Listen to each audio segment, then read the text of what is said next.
Ito ang mga dapat natin aabangan sa Batang Quiapo, mga kapamilya, na wag natin papalampasin ang bawat episode ng telesiring ito. Marami talaga ang aabangan natin, maraming magbabago. Kaya ano pa ang hinihintay niyo? Araw-araw kayo manood sa telesiring kinaadika natin.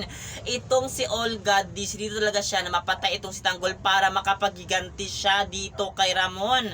Kaya aabangan natin yan kung magtatagumpay nga ba talaga siya. Kung malaman talaga ni Ramon ang kalokohan na ginawa ni Olga, baka mapatay talaga ni Ramon ang babaeng traitor na ito. Kaya abangan natin ito, mga kapamilya.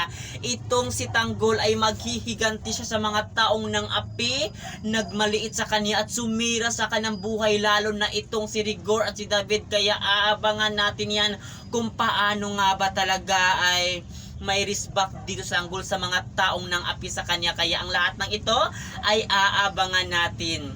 Ano kaya ang kayang gawin ni Ramon pag nalaman niya na itong si David pala ay nagpapanggap na anak niya, para kung mamatay siya ay sa kanya mapunta. Kaya aabangan natin yan, ang pagtatapos ng buhay ni David, at doon na ba talaga malalaman din na itong si Olga nag-utos kay David para magpanggap at lukukin ang kanyang kapatid na si Ramon.